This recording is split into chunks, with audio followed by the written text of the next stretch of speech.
The Snow Symposium was the brainchild of Ed Sorensen, Wiley Post, Bill Conover, John Wilmot of Myers Snowplows, and a few others. Fred Flagg and I were also involved. Then there were some other guys. Ed Sorensen's a key point. Wiley Post, and I think Sorensen, they needed some pizzazz, some famous name. So they got a guy named Bert Balchin. He was a famous World War II aviator, polar pilot, taught Amelia Earhart how to fly instrument. He was Admiral Byrd's pilot when he flew over the South Pole. And Balchin was the first pilot to fly over both poles solo. He was a famous guy in ticker tape parades and everything else. And an excellent navigator. That's why Byrd had him with. Yeah, he put the skids on, that's the wrong term, but he put skids on the plane so they could fly to the North Pole, Byrd's flight. And they were on the, we could talk about him forever. But that's where you get your information from. Carol V. Glines, a tremendous history of Bert Balchin. So Balchin got in with the committee. He was the first honorary chairman, Bert Balchin, and he and his wife, Audrey, I met her in the 25th anniversary of the Symposium.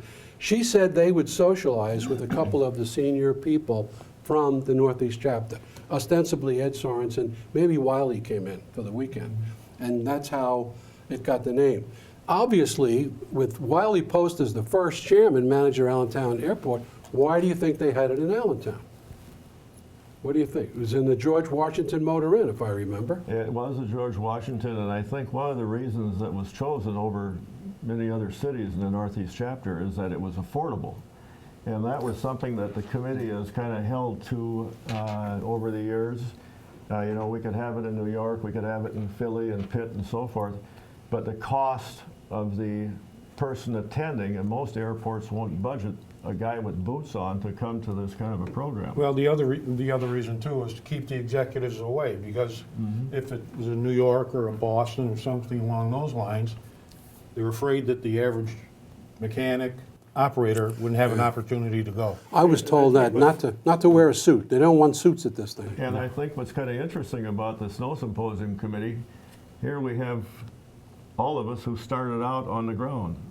Guys were shoveling snow, they were in trucks plowing, they were doing everything and worked themselves up. I started out as a mechanic because that's my trade, and eventually wound up managing the airfield, the maintenance. But those are the kind of people that this was intended for, and that in sharing ideas and so forth.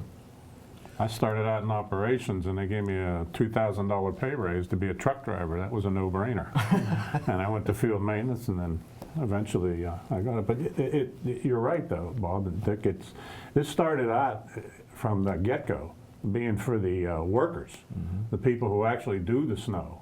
And it was from the beginning again. It was an exchange of ideas on how do you do it and how do you do it. Today, I think that's why it's still so successful, because we all do it different. We all have our big airports, small airports, don't matter. We all do it different. And I think that was their idea, and it's been the reason it's been successful. It's for the guys that plow, and the ops people too.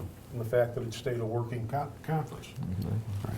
People met people there. I mean, different airports from North Dakota met people from Minneapolis or Pittsburgh or wherever you're from, and you start communicating, and the problem you have at your airport, they have the same problem. And all of a sudden, guys that came to the seminars and the workshops and stuff at the Snow Symposium start talking, and they just started to figure out things, and they became friends. Like, we didn't know each other back when we first started here. We heard of each other, but we never met them. And I still trying to figure out what the hell happened to your red hair. It's all on the inside.